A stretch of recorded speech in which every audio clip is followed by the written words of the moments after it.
Welcome back and thanks for staying with us. Now, for that important discussion, the call for peace, and in studio with me, I have Sheikh Ibrahim Lethome. Welcome to the studio, sir. Thank you very much. And of course, on his left is Dr. Elkanah Cheboi, who is a biblical scholar. Thank you. Karibu sana. I'll start with you, Sheikh. During the 2019 census, it appeared that a lot of people in Kenya are actually religious. And to be precise, 85.5% of the total population said that they profess the Christian faith, and 11% the Muslim faith. Then groups constituting less than 2%, that is includes the Hindus, the Sikhs, and the Baha'is, also were factored in that census, meaning that a majority of Kenyans believe in some form of a higher deity. Yes. To be precise, 96%. Exactly. But then again, in the country, the clergy in Kenya is intimately involved in politics. When you look at our nature of politics, after every 5 years, things are usually not very, very peaceful. Would one argue that the clergy has really failed the masses? Let me begin by saying this. It is true that the majority of Kenyans are religious. They believe in some form of religion. They believe in a deity. They believe in a power beyond the human power. It is true. And when you talk about the clergy or the people, the religious leaders, let me call them religious leaders, are involved in politics. Should they not be involved? Are they stakeholders or not stakeholders? They are stakeholders. Yes. But we need to identify clearly what their role is supposed to be. Because in a political situation like ours in the country, we have different stakeholders. Like we have the politicians, that's a stakeholder. We have the voters, they are a stakeholder. We have the religious leaders, a stakeholder. And each one has to play their rightful role for us to be able to secure the country. So the question should be this: have the religious leaders in this country played their rightful role when it comes to politics? I would say, to a large extent, yes. Is there more that we can do? Yes. What is that role? For me, it is that calling. The calling, because what I believe is this: God created us, God gave us this country, and God has given us the do's and don'ts for us to live peacefully in this country. Yes. And if you're a Christian and you follow the Bible, if I'm a Muslim and I follow what is in the Quran, and the Hindus follow whatever is written in their scriptures, then we shall be able to secure the country. Because these books from God appreciate the fact that we are diverse, we are different religions, different ethnicities, different tribes, and even different political persuasions. But should that be a recipe for chaos? Now the religious leaders need to come in now. If you're a Christian religious leader, tell the people the teaching of Christ is that accept and appreciate diversity. Just because of different political persuasions, we should not fight one another.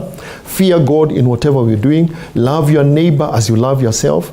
And that way, politics will have that negative effect that everybody is fearing. So that is the role that is expected from religious leaders. Have we played that role as expected? I would say we are in the process of doing that. We have come a long way. We have come a long way. We have come from a time when you're told, can you limit your activities to the pulpit in the church or in the mosque? Leave the politics to the politicians. And you remember the Ufungamano process. Yes. I was part of the Ufungamano. That was a process that was led by religious leaders. And now we are seeing even the media houses and even the politicians coming to the religious leaders for guidance. So I can say there is a lot we can do. Maybe we have failed Kenyans, we have not done much, but I think we have done better than we were doing before as religious leaders. So you're saying not our best, not our worst. Yes. Well, Dr. Elkanah, you are a biblical scholar. 85% of Kenyans say that they profess the Christian faith. The Bible, you're a biblical scholar. The Bible, they believe the Bible is their moral compass. That is where they get their directions from. But looking at the nature of our politics as it is, and the words that are being thrown around, where do you think the rain started beating us? Thank you. I think I agree with that, with the census with the statistics you've quoted. There is always a dichotomy between practice and belief. And not all, which represent 85% or so, practice what it's being taught. And so I'll say church leaders have tried to do their part. Every Sunday there is a sermon, and it talks about cohesion, talks about peace, talks about these values that bring society together. What I see as a challenge is the understanding of the understanding of peace. In Bible, we talk about shalom, which is a multidimensional wholeness, Yes. Which is physical, social, psychological, and it derives itself from one's relationship with God, peace with God, peace with oneself, and peace with others. And so the reason why we end up, I think we end up every 4.5 years where we were 4.5 years before, or 5 years before, is because the nature of peace we cultivate or we have as a nation, the understanding is very faulty. What do you mean by the understanding is very faulty? It is a peace which is absence of war. Okay. So there's no war, and so we think there is peace. Okay. If there are issues in society, we cloud them instead of openly addressing them. If there are issues of chaos or post-election, we do not go into the details to be able to look at the issues and bring people to accountability.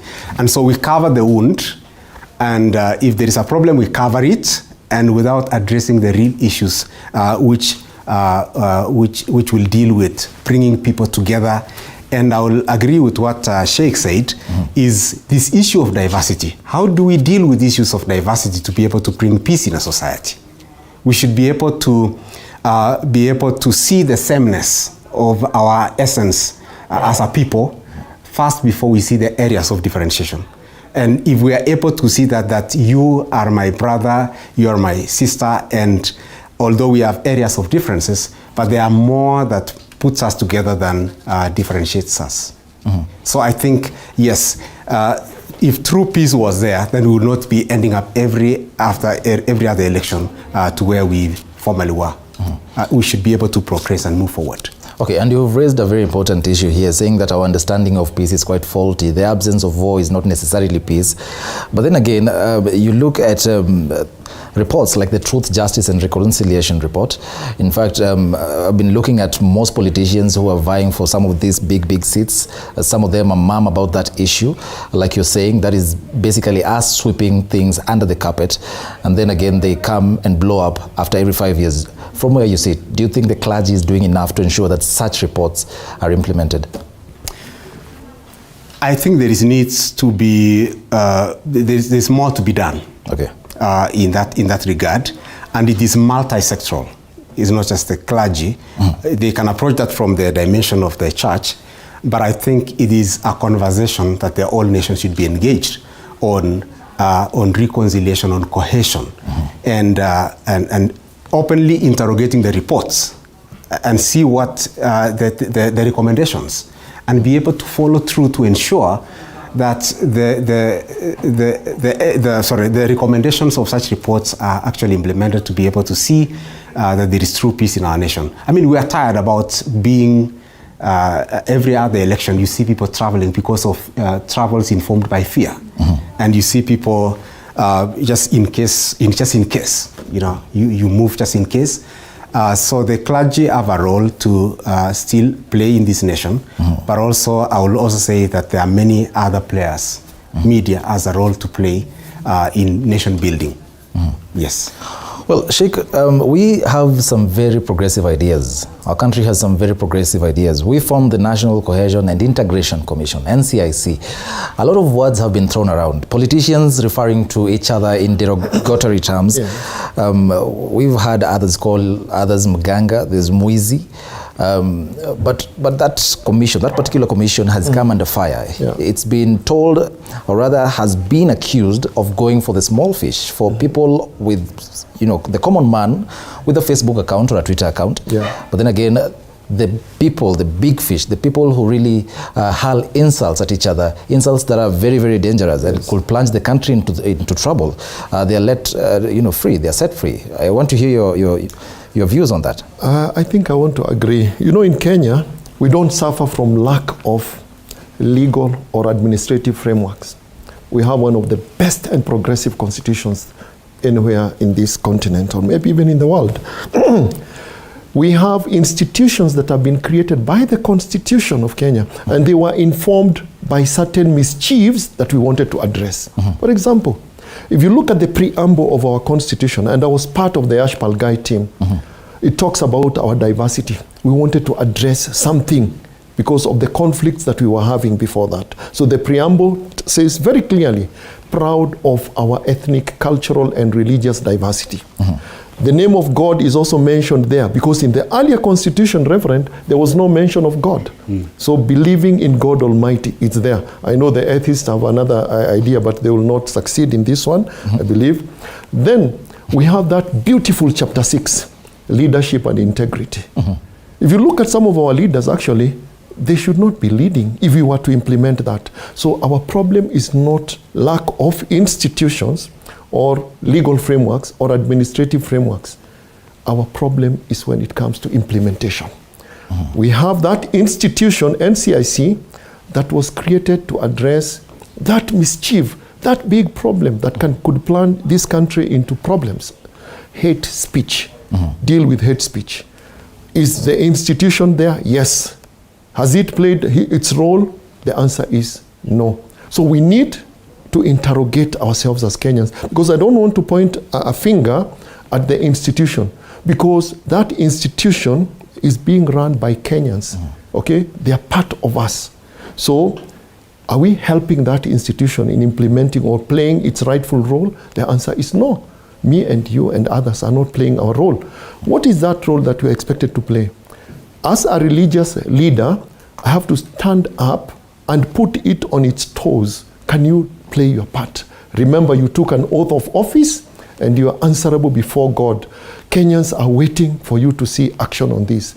The judiciary, because NCIC on its own cannot prosecute. So we need the DPP's office. We need the police who have the arresting powers. We need the DPP to prosecute. We need the judiciary, okay?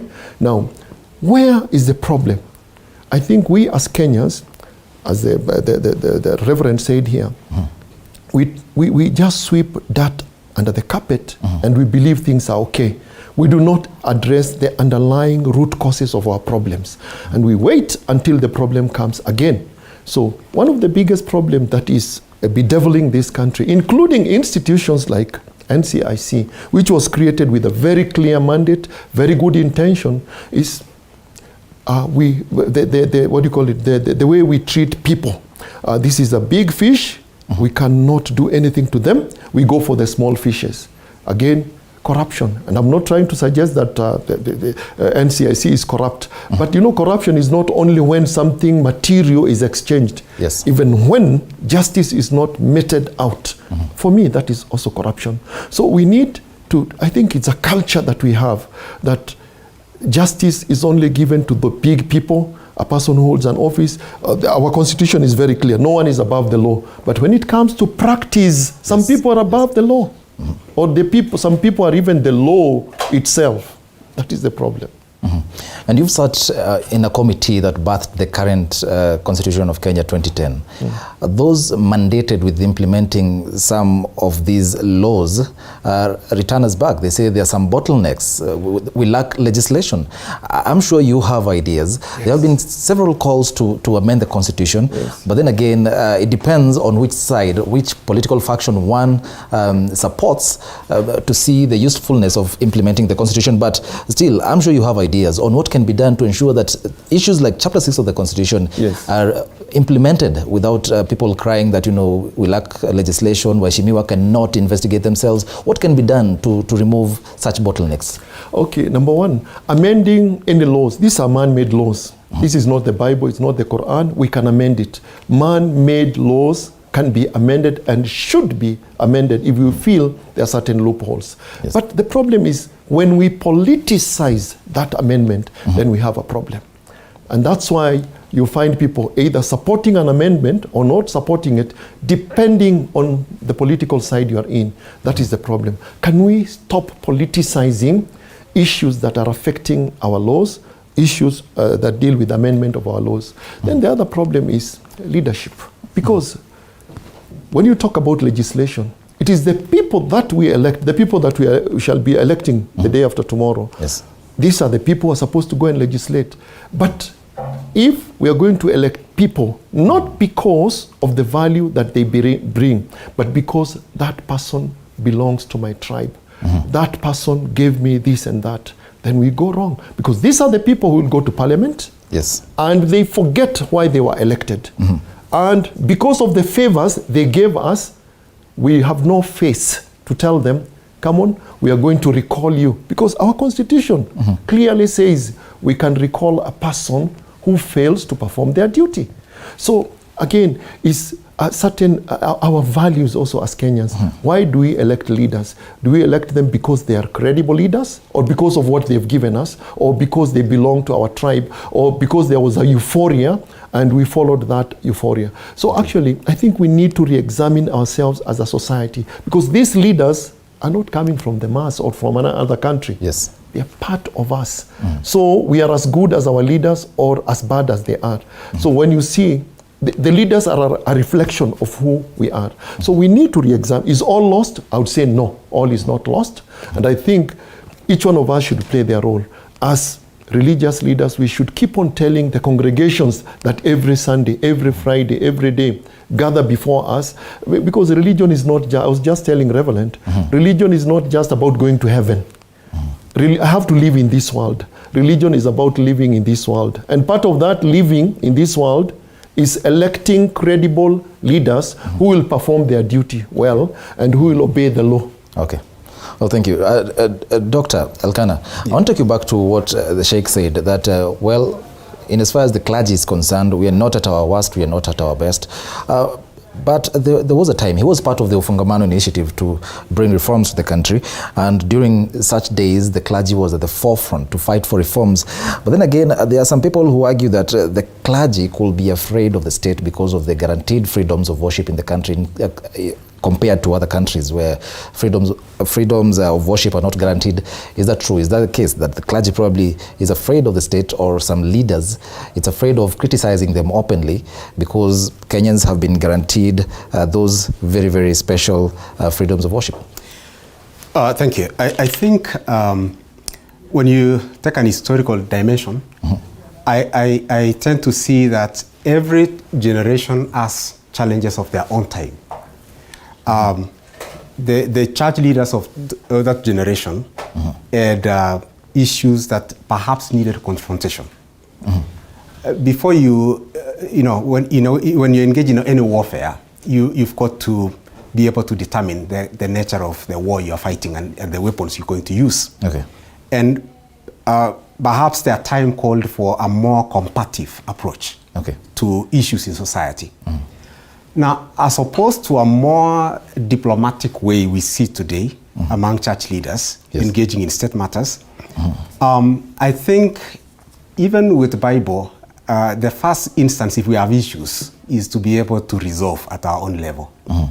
If it escalates, then you bring a mediator in between and all that. So there is some order in terms of how you can resolve and address an issue. I mean, if a leader, many leaders we elect into offices, they have shortcomings. They have challenges with leadership issues. They are learning also. Some of them are learning, and it is more dignified when you correct someone in silence before you correct them in public.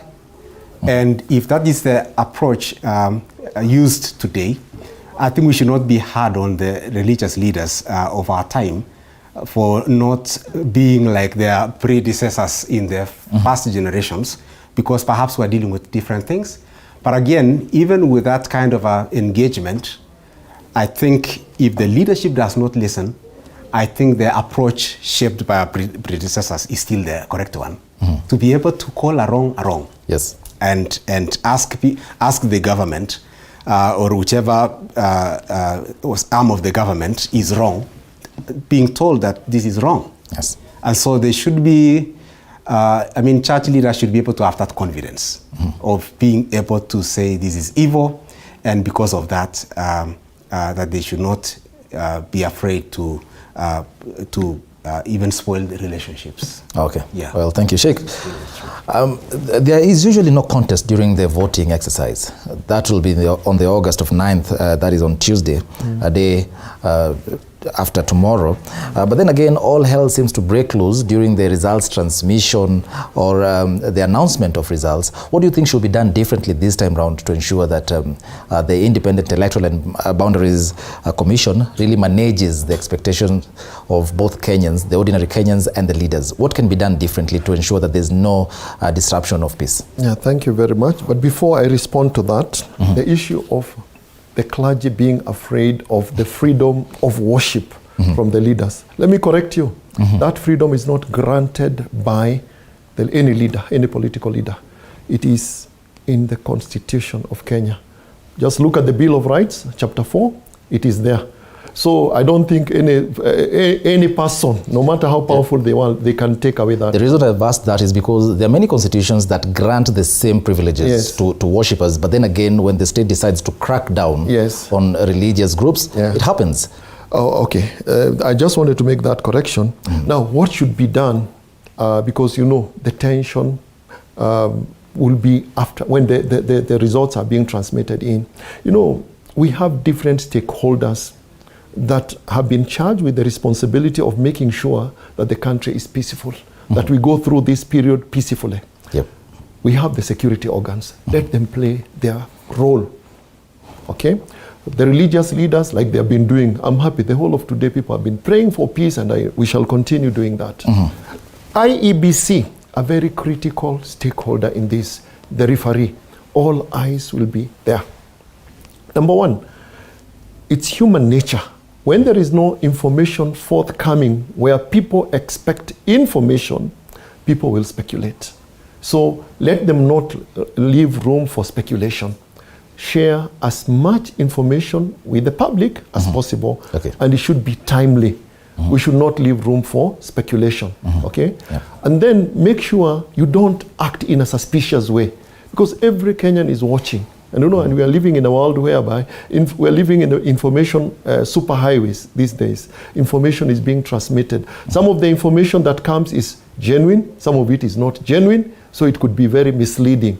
So can people get the correct information at the right time? So IEBC, I hope they have invested in that. People need information. And where they are not sure of something, let them not guess. We don't know. I don't want to mention people. In the past, I was old enough, maybe I don't know how young you were at that time, 2007, somebody said, I don't know, maybe somebody is cooking the result somewhere.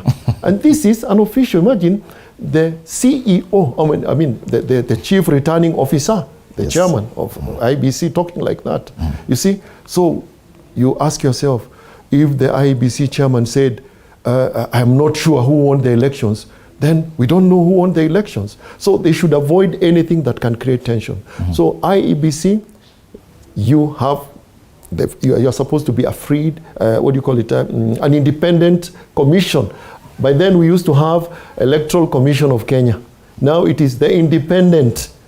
I want to underline that, independent. A constitutional organization, commission. Please be independent, operate independent, and let us see you operating independently. Give us information as and when it is necessary. And with prayer, God will see us through this. Thank you very much, Sheikh Ibrahim Lethome. Always a pleasure having you. And Dr. Elkanah Cheboi, a biblical scholar, thank you so much for gracing our show. And thanks to you too, viewer, for watching. Time now for a very short break. Remember, Karen Karimi and I will be back with more news. Mini Mbesa and Wairimu have been our sign language interpreters tonight. Keep it here.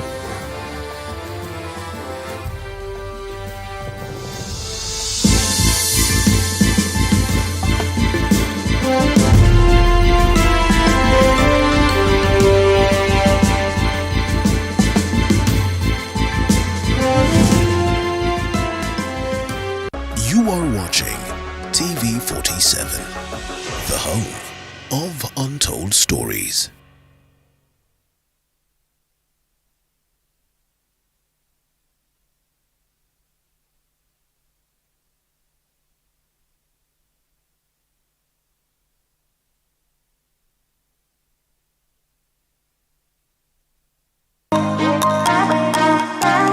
Welcome to The Grind. My name is Violet Njoki.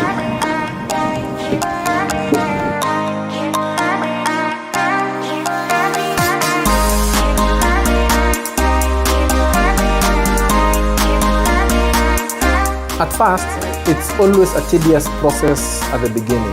Do you know what it takes to even stay at a place in a business for that long? No. So that triggered me, and I woke up and I was back on the feet and I got new energy. Yes. Every Monday at 7:30 p.m.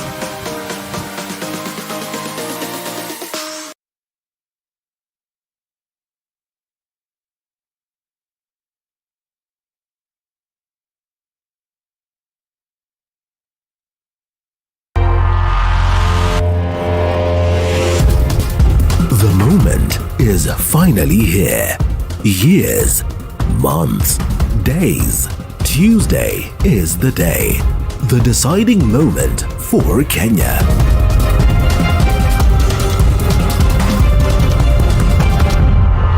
Join our team spread across the country for wall-to-wall coverage of Election 2022 on your channel of choice, TV47, the home of untold stories.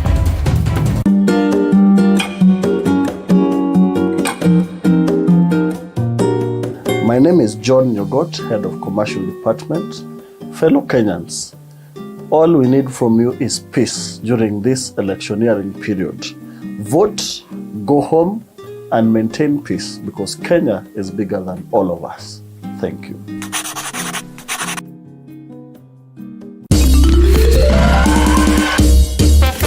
Sona moja imetengenezwa kwa njia spesheli ili kupambana na maumivu kwa haraka. Sona moja ina aspirin kama kiungo. Sona moja, kitulizo kamili. Maumivu yakizidi, pata ushauri wa daktari.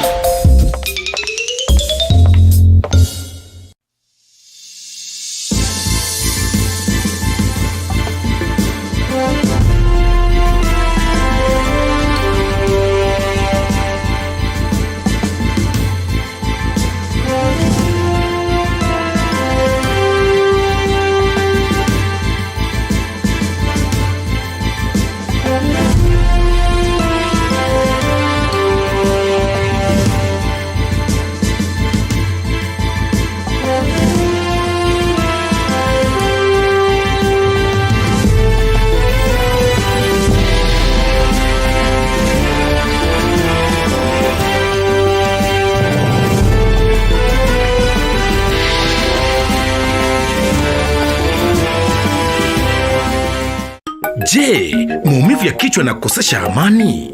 Kaluma Strong hutuliza maumivu ya kichwa, maumivu ya mwili na hata huondoa joto jingi mwilini. Kaluma Strong ina aspirin kama kiungo. Maumivu yakizidi, muone daktari.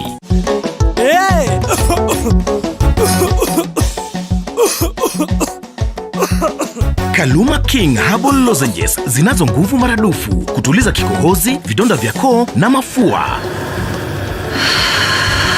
Kaluma King ni shwari. Tika mama huyo muharifu kaiba kuku zangu, vifaranga wangu na mayai zote pia kabeba. Aya, tika mama huyo. Maumivu yakizidi, muone daktari.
Welcome back to the program. My name is Karen Karimi. We continue with the bulletin. Now, less than 48 hours to the August 9th polls, election preparations continue to intensify in different polling stations and tallying centers across the country. This even as leaders and non-governmental organizations continue to urge Kenyans to maintain peace. Zainab Mohammed with more. In Kisii County, IEBC officials have assured residents of a free and fair poll come Tuesday next week. Speaking to journalists at Nduru Girls in South Mugirango constituency, returning officer Catherine Chepkurui said they had received a damaged pellet carrying the governor's seat ballot papers. However, after thorough assessment, the ballot papers were confirmed to be in stellar condition. Since that damage, we had to call in a few agents. And we were lucky to get a few within the vicinity to just witness as we receive it, and we had to open to confirm that the number of boxes indicated on the label on top of the pellet is actually what was inside. So we counted one by one, and we were able to ascertain that indeed there were 50 boxes of ballot papers inside that pellet. In Malindi County, IEBC officials confirmed that all election materials had been well received in the various polling stations ahead of Tuesday. According to returning officer Mwanajuma Ali, security has also been intensified in the area, with the officials anticipating a smooth exercise. Tumejipanga vilivyo.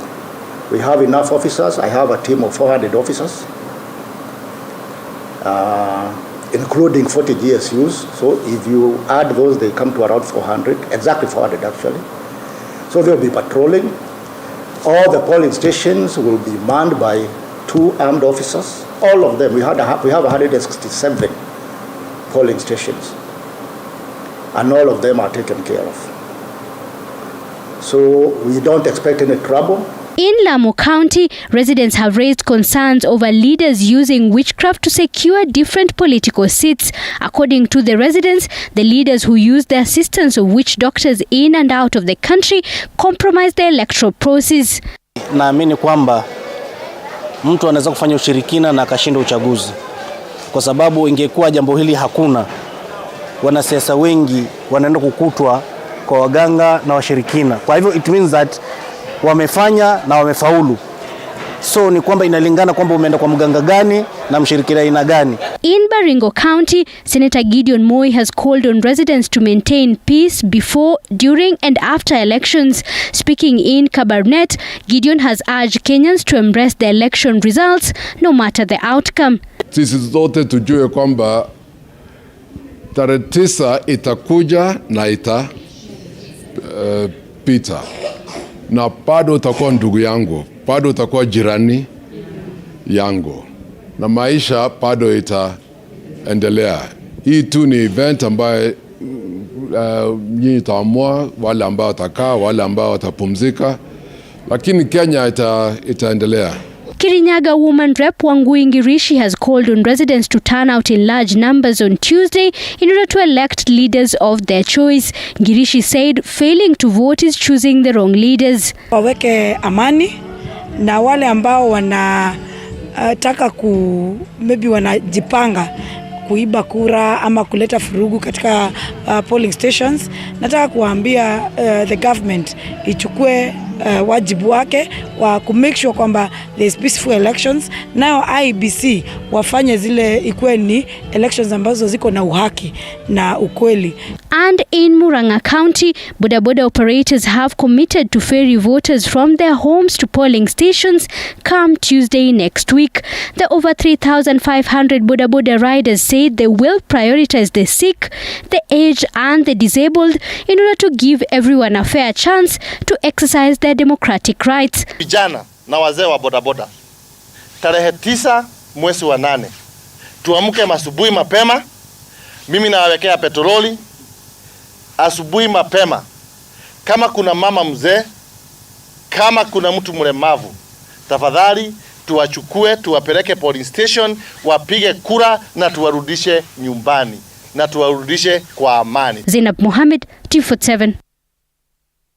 Education Cabinet Secretary George Mago has urged politicians to measure up their public statements to avert fueling hostility in the country that could further interrupt the school calendar.